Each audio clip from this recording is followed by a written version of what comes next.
नमस्कार। आकाशवाणी से प्रस्तुत है समाचार प्रभात।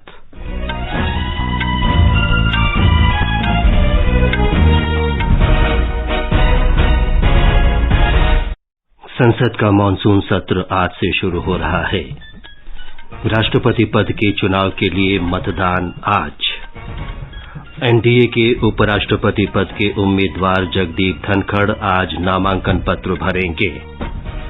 प्रधानमंत्री नरेंद्र मोदी आज शाम नई दिल्ली में नौसेना नवाचार और स्वदेशीकरण संगठन के सम्मेलन स्वावलंबन को संबोधित करेंगे। गृह मंत्री अमित शाह ने हर घर तिरंगा कार्यक्रम पर सभी मुख्यमंत्रियों, उपराज्यपालों और केंद्र शासित प्रदेशों के प्रशासकों के साथ बैठक की। नागर विमानन मंत्री ज्योतिरादित्य सिंधिया ने विमानों में तकनीकी समस्याओं पर उच्च स्तरीय सुरक्षा बैठक की। थल सेनाध्यक्ष जनरल मनोज पांडे बांग्लादेश की 3 दिन की यात्रा पर ढाका पहुंचे। देश के कृषि और प्रसंस्कृत खाद्य उत्पाद निर्यात में वर्तमान वित्त वर्ष की पहली तिमाही में 14% की वृद्धि।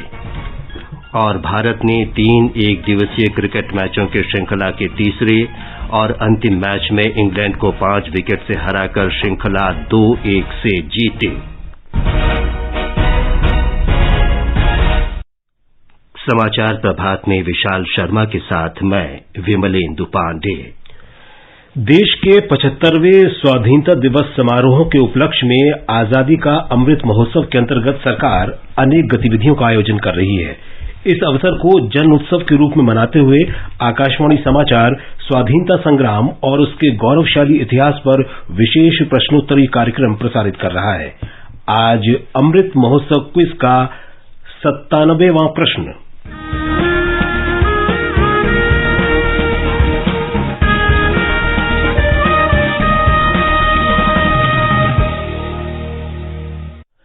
आज का प्रश्न है, किस स्वतंत्रता सेनानी ने ब्रिटिश राज के खिलाफ भारतीयों के आक्रोश और शिकायतों को स्वर देने वाले अंग्रेजी साप्ताहिक द क्रिसेंट की शुरुआत की थी? प्रश्न एक बार फिर सुन लें। किस स्वतंत्रता सेनानी ने ब्रिटिश राज के खिलाफ भारतीयों के आक्रोश और शिकायतों को स्वर देने वाले अंग्रेजी साप्ताहिक द क्रिसेंट की शुरुआत की थी?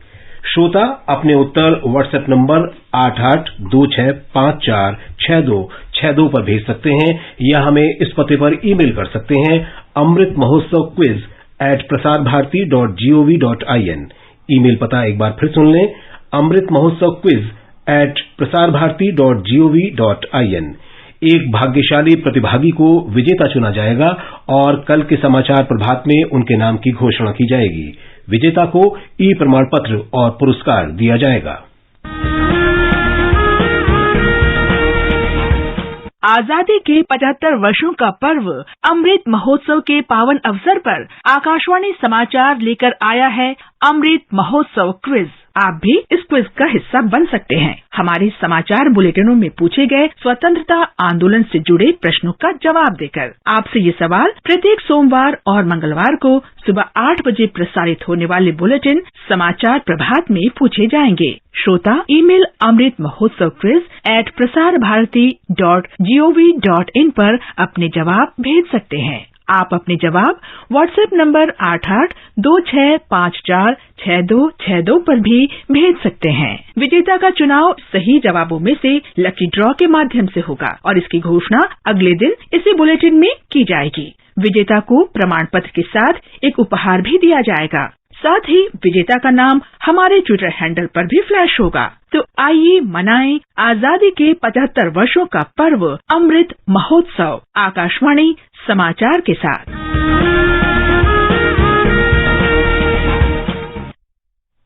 अब समाचार विस्तार से।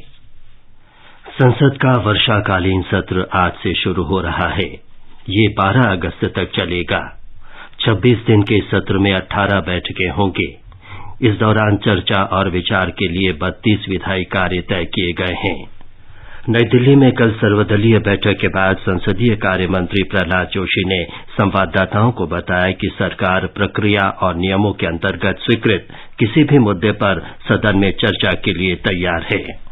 36 parties attended and almost 36 leaders, they put forth their views, and I am thankful to them for having accepted our invitation and participated, and they have given their suggestions also, and they have demanded for some of the issues to be discussed. The government, under the leadership of the entire meeting, went on in the leadership of Shri Rajnath Singh Ji. Rajnath Singh Ji and myself, we have amply clarified that under the rules and the procedure, for whichever the Speaker and Chairman gives the permission, government is ready to discuss any issue.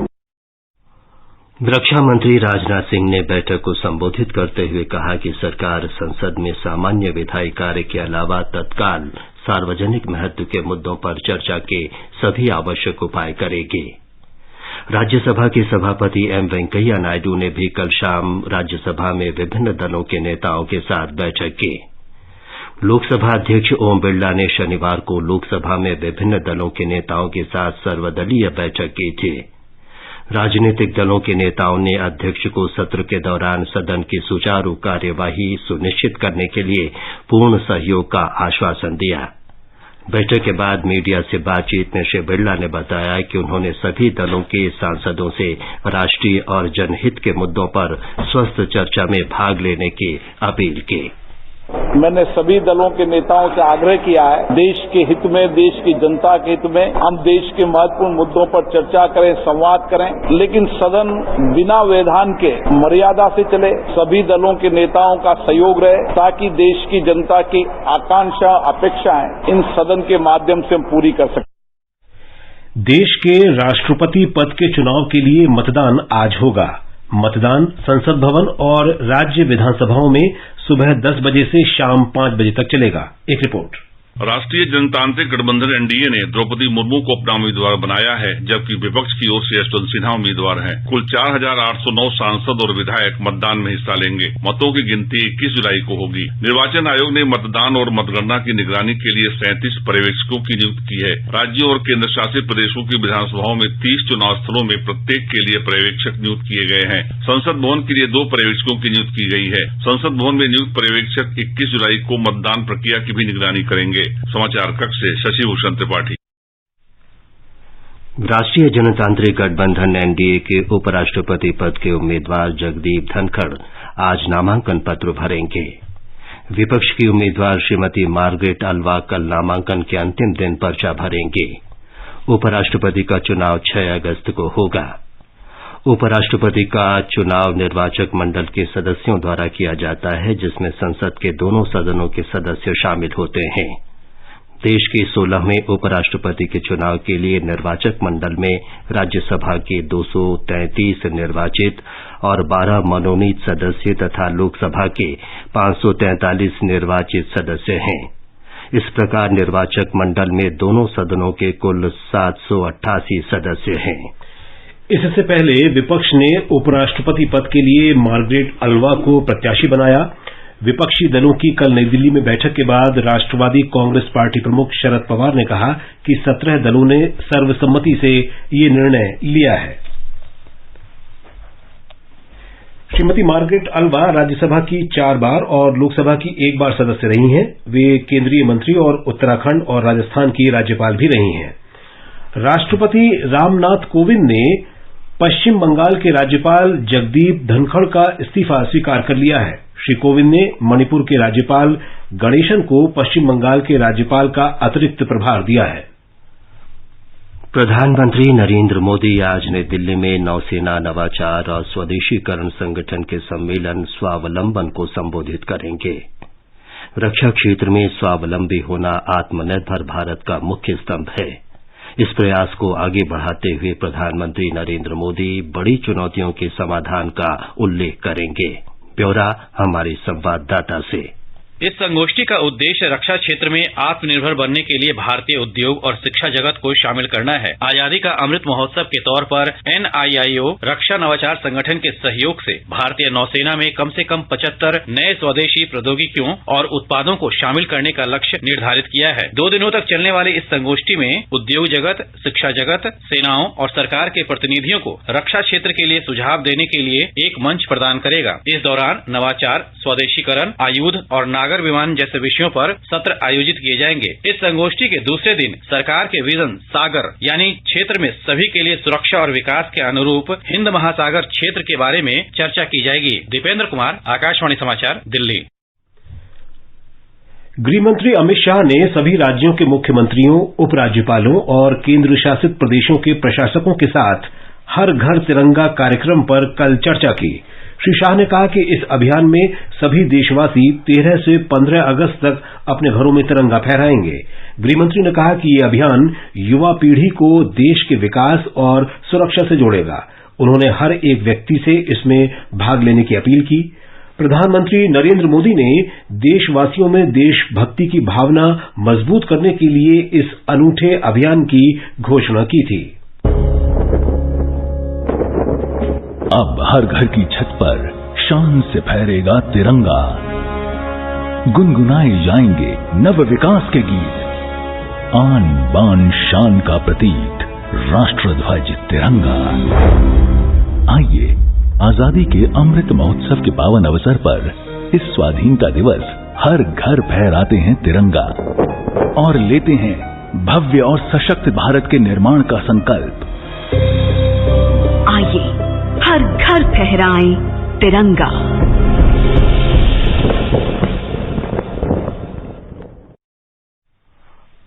नागर विमानन मंत्री ज्योतिरादित्य सिंधिया ने विमान से जुड़े कई सुरक्षा मुद्दों के सिलसिले में कल उच्च स्तरीय बैठक की। श्री सिंधिया ने अधिकारियों को निर्धारित सुरक्षा मानकों का कड़ाई से पालन करने और यात्री सुरक्षा के प्रति किसी भी प्रकार की ढिलाई से बचने का निर्देश दिया।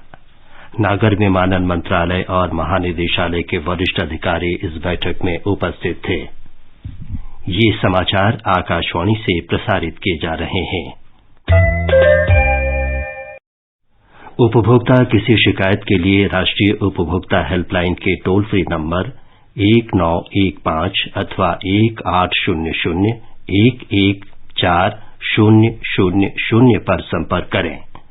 उपभोक्ता मामले विभाग, भारत सरकार द्वारा जनहित में जारी। जागो ग्राहक, जागो। समाचार प्रभात में आपका फिर स्वागत है। आगे बढ़ने से पहले एक नजर मुख्य समाचारों पर। संसद का मॉनसून सत्र आज से शुरू हो रहा है। राष्ट्रपति पद के चुनाव के लिए मतदान आज। एनडीए के उपराष्ट्रपति पद के उम्मीदवार जगदीप धनखड़ आज नामांकन भरेंगे। प्रधानमंत्री नरेंद्र मोदी आज शाम नई दिल्ली में नौसेना नवाचार और स्वदेशीकरण संगठन के सम्मेलन स्वावलंबन को संबोधित करेंगे। गृहमंत्री अमित शाह ने हर घर तिरंगा कार्यक्रम पर सभी मुख्यमंत्रियों, उपराज्यपालों और केंद्र शासित प्रदेशों के प्रशासकों के साथ बैठक की। नागर विमानन मंत्री ज्योतिरादित्य सिंधिया ने विमानों में तकनीकी समस्याओं पर उच्चस्तरीय सुरक्षा बैठक की। थल सेनाध्यक्ष जनरल मनोज पांडे बांग्लादेश की 3 दिन की यात्रा पर ढाका पहुंचे। देश के कृषि और प्रसंस्कृत खाद्य उत्पाद निर्यात में वर्तमान वित्त वर्ष की पहली तिमाही में 14% की वृद्धि और भारत ने 3 एकदिवसीय क्रिकेट मैचों की श्रृंखला के तीसरे और अंतिम मैच में इंग्लैंड को 5 विकेट से हराकर श्रृंखला 2-1 से जीती। कॉम्पिटिशन्स की अगर आप कर रहे हैं तैयारी तो आकाशवाणी लाया है एक इंटरैक्टिव प्रोग्राम अभ्यास।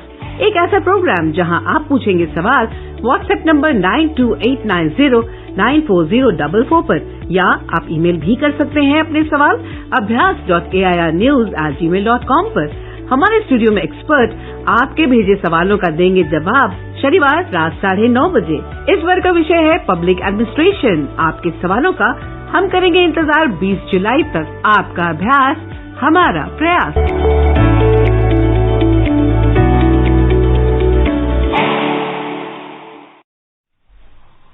थल सेना प्रमुख जनरल मनोज पांडे बांग्लादेश की 3 दिन की यात्रा पर कल शाम ढाका पहुंचे। हमारे संवाददाता ने बताया है कि जनरल पांडे आज शिखा अनिर्बान में 1971 के बांग्लादेश मुक्ति संग्राम के सेनानियों को श्रद्धांजलि देने के साथ ही कई अन्य कार्यक्रमों में भाग लेंगे। थल सेना प्रमुख जनरल मनोज पांडे आज बांग्लादेश सुरक्षा प्रतिष्ठान के वरिष्ठ अधिकारियों के साथ बैठक करेंगे और रक्षा संबंधी विभिन्न मुद्दों पर विचारों का आदान प्रदान भी करेंगे। वे बांग्लादेश के राष्ट्रपिता बंगबंधु शेख मुजीबुर रहमान स्मारक संग्रहालय धानमंडी जाकर उन्हें श्रद्धांजलि देंगे। दौरे के दूसरे दिन थल सेनाध्यक्ष defence services command and staff college Mirpur के छात्रों और फैकल्टी को संबोधित करेंगे। इसके बाद वे मीरपुर में बंगबंधु सैन्य संग्रहालय का दौरा करेंगे। सेना प्रमुख बनने के बाद जनरल मनोज पांडे का यह पहला विदेश दौरा है। सेना प्रमुख की यात्रा दोनों देशों की सेनाओं के बीच द्विपक्षीय संबंधों को और गहरा करेगी और भारत तथा बांग्लादेश के बीच रणनीतिक मुद्दों पर घनिष्ठ समन्वय और सहयोग को और भी मजबूत करेगी। राजेश झा, आकाशवाणी समाचार, ढाका। केंद्र ने श्रीलंका संकट पर विचार विमर्श के लिए कल सर्वदलीय बैठक बुलाई है। संसदीय कार्य मंत्री प्रहलाद जोशी ने बताया कि इस बैठक की अध्यक्षता विदेश मंत्री एस जयशंकर और वित्त मंत्री निर्मला सीतारामन करेंगे। कल हुई सर्वदलीय बैठक में डीएमके और ऑल इंडिया अन्ना डीएमके पार्टी ने मांग की थी कि भारत को श्रीलंका संकट में हस्तक्षेप करना चाहिए। श्रीलंका में बुधवार को नए राष्ट्रपति का चुनाव होगा। कल नामांकन भरने की अंतिम तिथि है। श्रीलंका के कार्यवाहक राष्ट्रपति रनिल विक्रमसिंघे और मुख्य विपक्ष के नेता सजित प्रेमदासा राष्ट्रपति पद के उम्मीदवारों में शामिल हैं।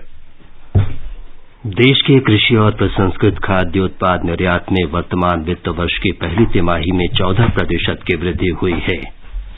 वाणिज्य और उद्योग मंत्रालय ने बताया कि इस वर्ष अप्रैल से जून के दौरान कुल निर्यात बढ़कर 598 करोड़ 70 लाख डॉलर हो गया, जबकि पिछले वित्त वर्ष की इसी अवधि में ये 525 करोड़ 60 लाख डॉलर था।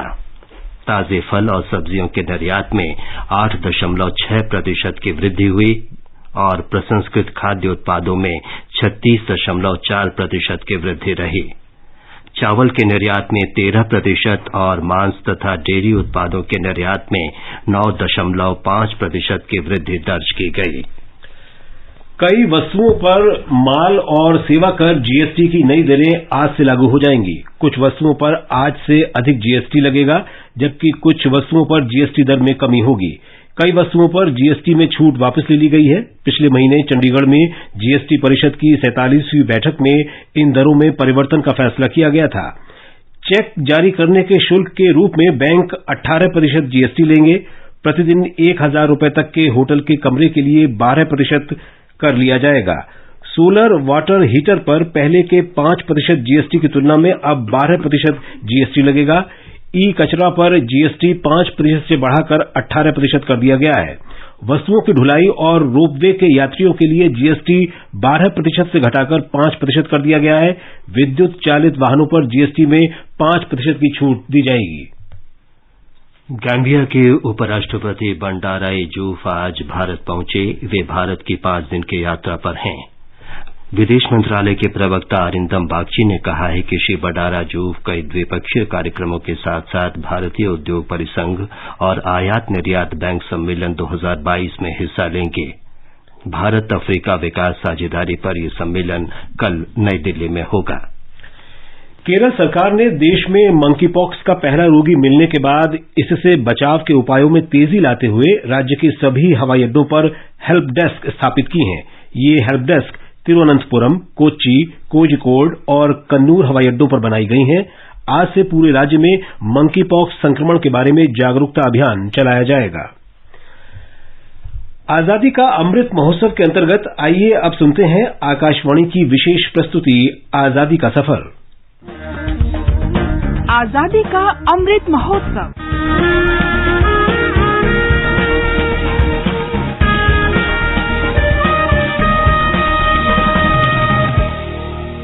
आजादी का सफर आकाशवाणी समाचार के साथ एक राष्ट्र का उदय। भारत का गौरवशाली स्वतंत्रता संग्राम आधुनिक विश्व के अब तक के सबसे महान संघर्षों में से एक है। आकाशवाणी समाचार आपके लिए प्रतिदिन लेकर आता है इस संग्राम की एक झलक।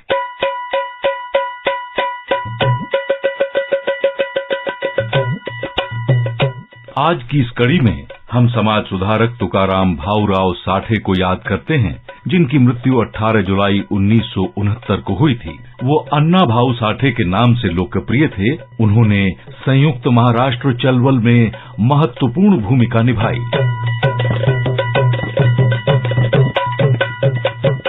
अन्ना भाऊ साठे का जन्म 1 अगस्त 1920 को एक तथाकथित निचली जाति के परिवार में वर्तमान महाराष्ट्र के सांगली जिले में हुआ था। ग्रामीण इलाकों में सूखे के बाद 1931 में वो 6 महीने पैदल चलकर सतारा से मुंबई गए। वहां के शहरी वातावरण ने उनके लेखन को काफी प्रभावित किया। साठे ने हालांकि कक्षा 4 से आगे की पढ़ाई नहीं की, लेकिन मराठी में 35 उपन्यास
अन्ना भाऊ ने इंडियन पीपुल्स थिएटर एसोसिएशन और संयुक्त महाराष्ट्र आंदोलन में महत्वपूर्ण भूमिका निभाई थी।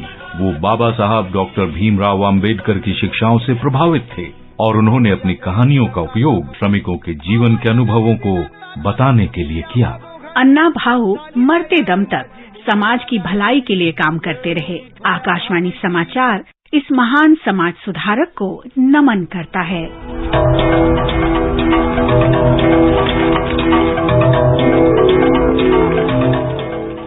हम शहीद रोहिणी बरुआ को भी याद करते हैं, जिन्हें 18 जुलाई 1935 को मौत की सजा सुनाई गई।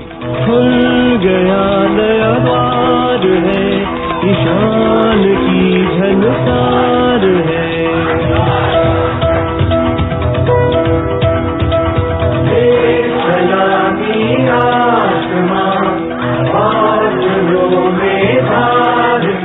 रोहिणी बरुआ ने चटगांव शस्त्रागार छापे में भाग लिया था। बरुआ ने ब्रिटिश पुलिस के एक अत्याचारी सब इंस्पेक्टर की हत्या कर दी थी। इसके लिए उन्हें बंकिम चंद्र सेन के साथ नोआपारा गांव में गिरफ्तार कर लिया गया और मौत की सजा सुनाई गई। रोहिणी बरुआ को 18 दिसंबर 1935 को फांसी पर लटका दिया गया। आकाशवाणी समाचार की श्रद्धांजलि।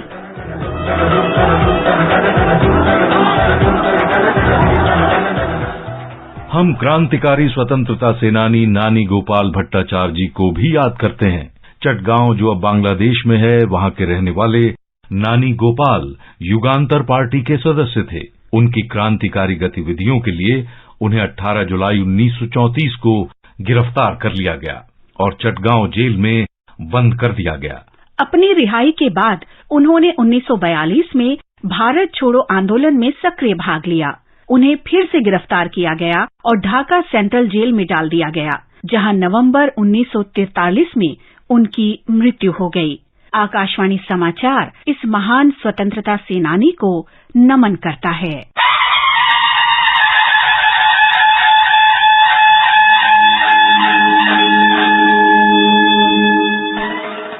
हम स्वतंत्रता कार्यकर्ता ईश्वर सिंह को भी याद करते हैं, जिन्होंने 1857 में स्वतंत्रता के पहले युद्ध में भाग लिया। नवंबर 1858 में ईश्वर सिंह को सश्रम 14 साल के कारावास की सजा सुनाई गई थी।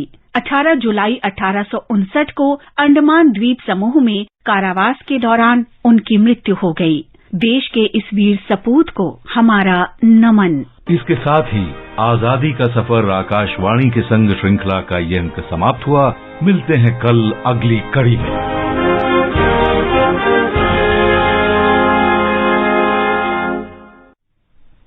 मैनचेस्टर में तीसरे और अंतिम एक दिवसीय अंतर्राष्ट्रीय क्रिकेट मैच में भारत ने इंग्लैंड को 5 विकेट से हराकर श्रृंखला 2-1 से जीत ली है। मेजबान इंग्लैंड ने पहले बल्लेबाजी करते हुए 259 रन बनाए। जवाब में भारत ने 42 ओवर और 1 गेंद में 5 विकेट पर 261 रन बनाकर जीत हासिल की। और अब आज का मौसम पूर्वानुमान। दिल्ली में बादल छाए रहेंगे और हल्की वर्षा या कुछ स्थानों पर बूंदाबांदी हो सकती है। मुंबई में बादल छाए रहेंगे, तेज बारिश की संभावना है। चेन्नई में गरज के साथ वर्षा होने का अनुमान है। कोलकाता में आंशिक रूप से बादल छाए रहेंगे, 1 या 2 बार बारिश भी हो सकती है। श्रीनगर, जम्मू और मुजफ्फराबाद में आंशिक रूप से बादल छाए रहेंगे और वर्षा भी हो सकती है। लेह और गिलगित में बादल छाए रहेंगे।